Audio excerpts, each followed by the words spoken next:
Halo guys, hari ini aku akan sharing tentang dua hal, yaitu yang pertama, jenis perusahaan yang bisa atau berhak mendapatkan waiver dari kewajiban menyampaikan ECI, dan yang kedua, perusahaan yang secara spesifik tidak diwajibkan untuk menyampaikan ECI.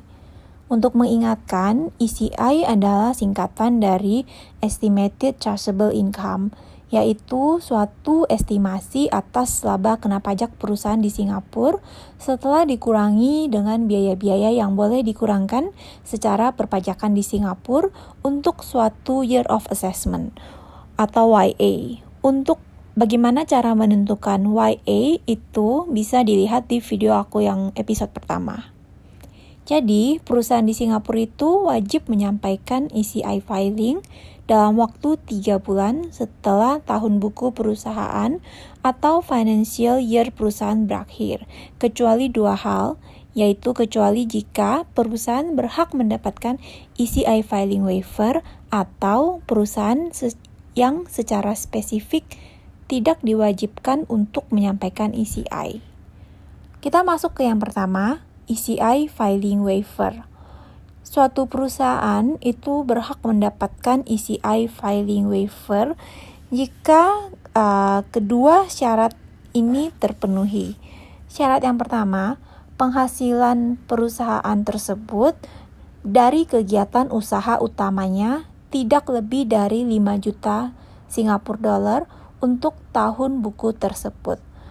Penghasilan utama itu tidak termasuk bunga, dividen, atau sewa yang bukan berasal dari kegiatan utama perusahaan, kecuali untuk perusahaan investment holding yang memang kegiatan utamanya adalah melakukan investasi, barulah penghasilan seperti bunga, dividen tersebut termasuk dalam penghasilan dari kegiatan usaha utamanya.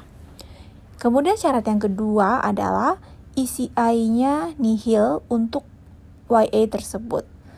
ECI adalah nilai sebelum dikurangi nilai yang dibebaskan atau yang exempt jika perusahaan tersebut menggunakan partial tax exemption scheme atau tax exemption scheme for new startup companies.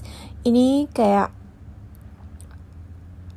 fasilitas tax insentif untuk perusahaan. Untuk lebih jelasnya tentang apa itu kedua exemption scheme ini, akan aku create di video aku yang berikutnya. Sekarang kita masuk ke topik yang kedua, yaitu perusahaan yang secara spesifik tidak diwajibkan untuk menyampaikan ECI. Jadi kalau perusahaan termasuk dalam satu dari jenis-jenis perusahaan yang akan aku sebutkan ini, maka perusahaan itu tidak perlu menyampaikan ECI. 1. Ini khusus untuk industri shipping, yaitu pemilik kapal asing atau penyewa kapal asing, yang mana agen pelayarannya atau shipping agent sudah menyampaikan atau akan menyampaikan shipping return. Kemudian yang kedua adalah universitas asing.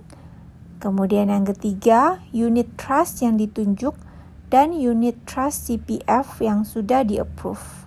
Secara umum, CPF atau Central Provident Fund itu adalah semacam tabungan pensiun untuk orang Singapura dan permanent resident Singapura.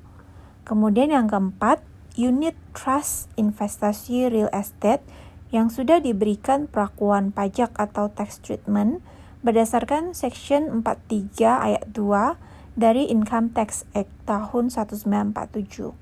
Kemudian yang kelima, kasus-kasus yang secara spesifik diberikan persetujuan waiver ECI oleh IRAS.